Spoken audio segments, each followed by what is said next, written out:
Ethan, I want to start with you because in Pakistan we have representatives from Iran and representatives from the United States, but not there and not represented is anyone from Israel. Is it possible for this war to end without Israel's participation in peace talks?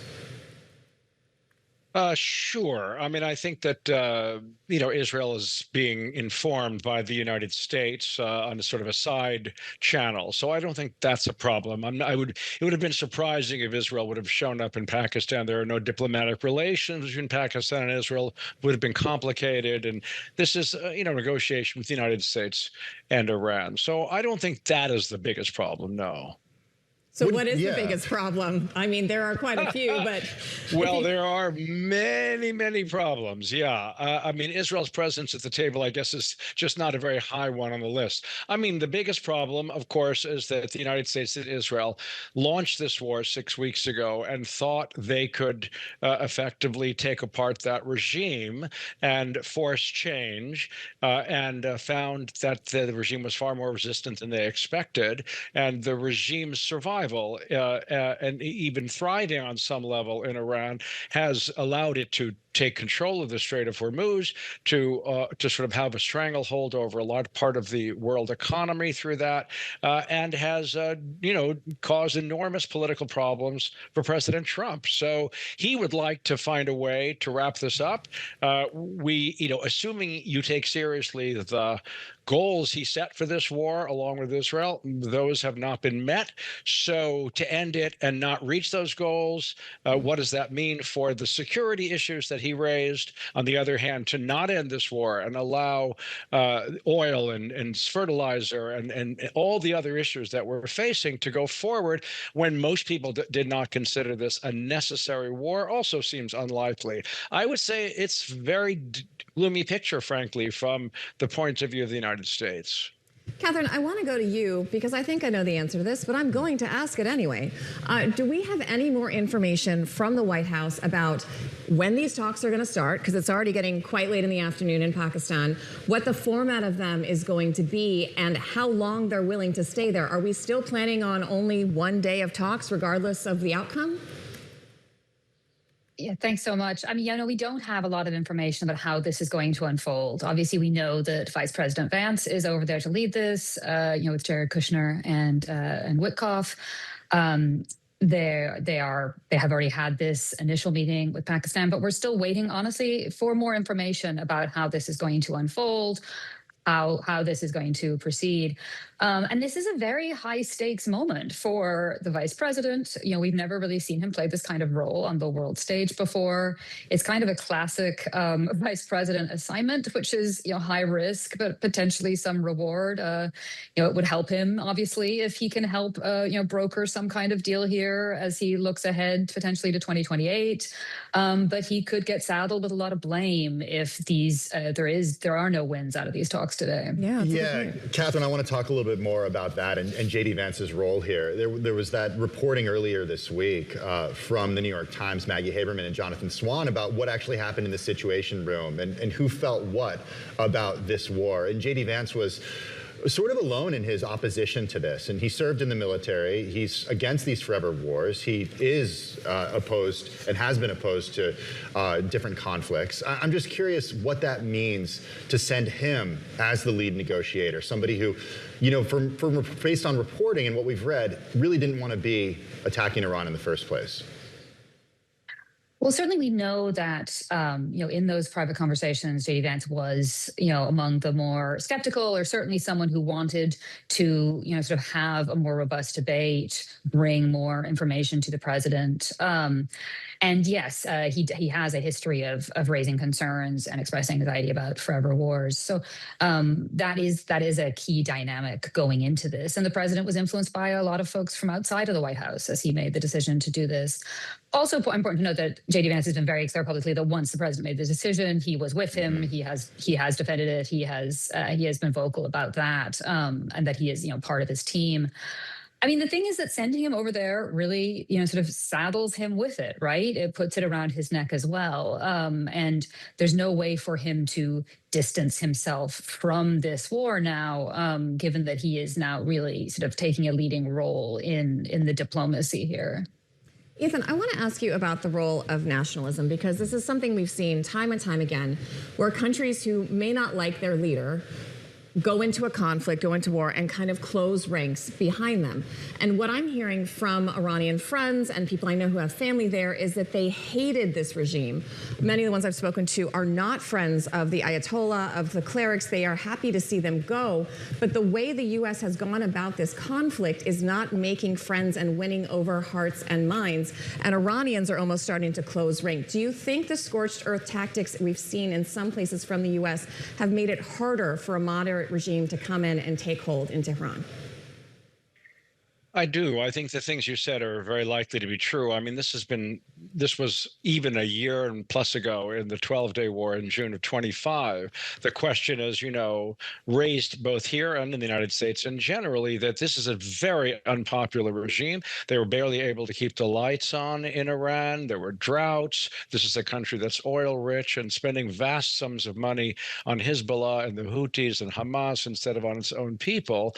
And obviously, the idea was that people are unhappy and want to get rid of it. But if an outside force comes and starts to bomb the place, the natural reaction is to gather around those, your own people. And it looks like that's kind of what's happened. I mean, it's also true that this government in Iran was far more skilled at decentralizing its command structure and so on. It's a vast country, almost the size of Western Europe, 90+ million people. This was not a Venezuela Mark II situation. And the Israelis and the Americans, at least the Americans led by President Trump, seemed to hope and believe that it might be. And I think that you're right. It's all kinds of things have happened that not what they expected, including a sense among a bunch of Iranians, and we don't have any polls, just the impressions that you've laid out, that they're angrier at the outsiders than they are at their own government. Hey, Ethan, we've spoken to you quite a bit over the last 2.5 years, and one thing that we've learned is that you've spent more time in your bomb shelter along with your fellow Israeli, people who live in Israel, and your family, than you would have liked to, especially over the last few weeks. And I'm wondering if that has changed and how much that has changed since Tuesday and since this fragile ceasefire. Well, it's completely changed. You're looking at me in my bomb shelter because it happens to be my study. But after the ceasefire was announced, there has been very little. There was a Hezbollah missile that reached Tel Aviv the night before last. But generally, people are out. I just actually came back from the seaside where I had lunch, and lots and lots and lots of people are out. So there is generally a sense of security now in this moment of ceasefire, for sure. Catherine, meanwhile, the president, who has dispatched his vice president overseas, is not in Washington this weekend. He's in Florida he had an event in Charlottesville, and he went on to Florida for, I believe, a UFC fight. And then we have some comments from him on this whole thing before he got on his plane to Virginia on Friday. The Strait will open up. The Strait will open up. If we just left, the Strait's going to, otherwise they make no money. So the Strait's going to open. But what we have is no nuclear weapon, but we'll open the Strait anyway. Don't forget, we don't use the Strait. Other countries use the Strait. So we do have other countries coming up, and they'll help out, but we don't use it. It won't be easy. It won't be, I would say this, we will have that open fairly soon. Do you think the president has essentially moved on from this? He seems to think it's going to resolve itself. No, he hasn't moved on. And one tiny thing, he was in Virginia yesterday at this event. He actually went back to the White House last night, and he's expected to come down to Florida today. Okay, where there is that. That's just a tiny programming note. Yeah, he is supposed to attend a UFC fight in Miami tonight. That is the expectation, and then be here for part of the weekend. I think that he has made very clear he would like to move forward. I mean, he also said in those comments to reporters, they've effectively, defeated Iran. They're it's basically done. And you've seen him laying that kind of rhetorical groundwork for some time, right? We've heard him talk about how this mission is basically accomplished. They've done what they've wanted to do, whether or not that is the case. And I think what's happening, obviously, and this is referred to earlier, I mean, he is under an immense amount of pressure about domestic gas prices, about public opinion polling, and about the midterm elections, which were already expected to be challenging for Republicans, and now are looking increasingly dire. I mean, the public is not sold on this war, and the rise in gas prices is only sort of juicing frustration that was already there over the cost of living and prices. I want to bring in Philip Crowther. He is joining us. He's AP International Correspondent. He's joining us from Islamabad right now. Philip, we're going to get back to the affordability portion of this for Americans, and especially as Republicans and Democrats go into the midterms in just a few months. But since you are in Islamabad, just bring us up to date on what has happened with negotiators. What's the latest that you're hearing on the ground between the U.S., Iran, and Pakistan? Yeah, this is where we have to start talking about what direct talks and what indirect talks are between the United States and Iran. That is why we're here in Islamabad. That is why there is a mediator between Iran and the United States, and a host, of course, for these talks about the ceasefire, maybe peace talks eventually. So what Pakistan is doing right now is it is meeting through its Prime Minister Sharif with the two delegations. A meeting with the Iranian delegation has already happened. Iran represented here by its parliament speaker and by its foreign minister. Of course, as you know, on the U.S. side, it's J.D. Vance, the vice president, Steve Witkoff, the chief negotiator, and Jared Kushner as well. They have also now met with the Pakistani prime minister.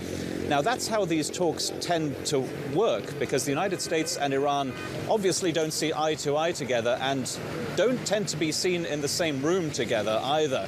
It's what often happens with warring factions. You need a mediator in the middle, and that is Pakistan here. Of course, the hope here is that eventually, after those meetings are done, that there might be a rapprochement, if you will, between Iran and the United States, an actual physical rapprochement here in Islamabad, and that they will actually be able to sit, not necessarily side by side, but opposite each other in a negotiating room here in the Pakistani capital.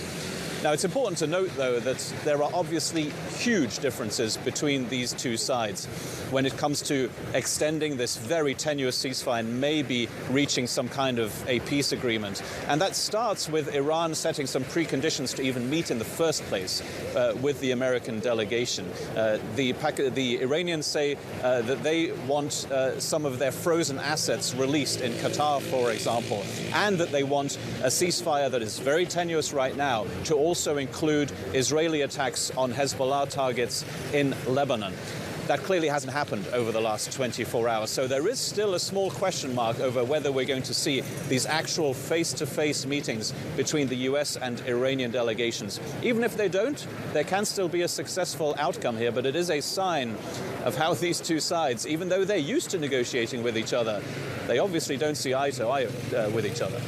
Philip, you're speaking music to my diplomatic reporter's heart, because I have also been trying to explain to folks that just because they're in the same city doesn't mean they're in the same room. Even if you see a photo of them, that doesn't mean that's where the negotiations are taking place. Normally with Iran previously, when the Qataris, the Omanis have been moderating, they've been doing exactly what Philip was saying, essentially passing notes back and forth, delivering terms. But Philip, you know this, that takes a long time. And when I've interviewed, high-profile diplomats who facilitated these talks, even they express frustration about how long indirect talks take. It's getting late there. They're not even really going with this.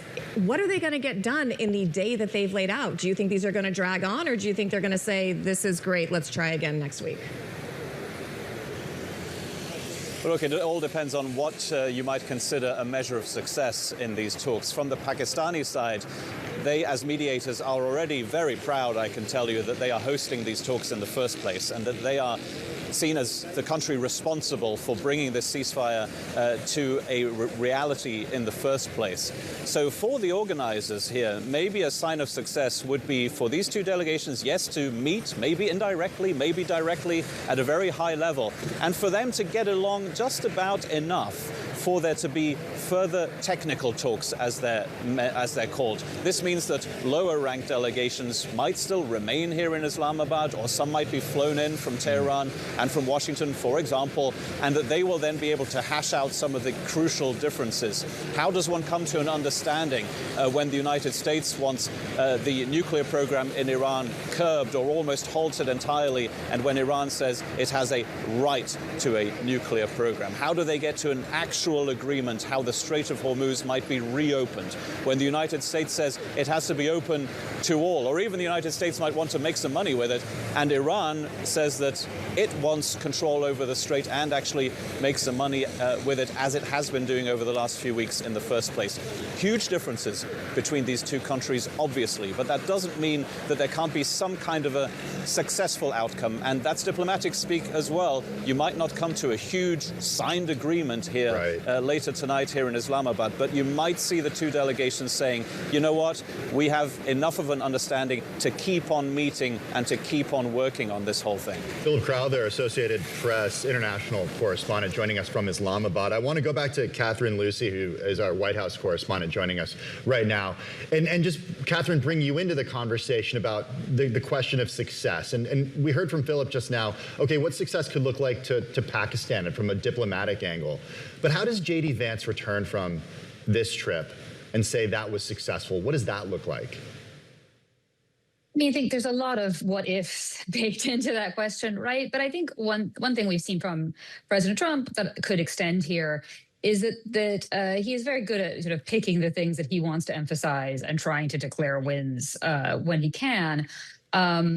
If there is progress, I think that is what they will point to, right? So if they can say we've moved forward on this, talks continue, this was a good first day. I mean, and of course, obviously, if there's more, if they reach a full deal, I think that's obviously a big win for them. But I think as long as they can cite that this is moving forward, I think they will try and they could try and sort of argue that was a good day. Ethan, quickly before we have to let you go, does Benjamin Netanyahu want these negotiations to be successful? I guess it depends on how you define success. If success means that the American demands in the program they put forward, an ending of all enrichment, the ending of the nuclear program, the ending of the ballistic program, the cutoff from the proxies, then I think he'd be delighted. He said so from the beginning. If a diplomatic solution can do it, great. But the likelihood, of course, given where we are, is that those things will not emerge from this. And in that sense, I'd say you're right to ask the question, that he remains skeptical. And of course, for Israelis, it's a much more immediate danger from their perspective to have Iran back on the horse and agreeing to make money in the strait and so on. So certainly a fair amount of concern here that this may happen in a way that will not be good for this country.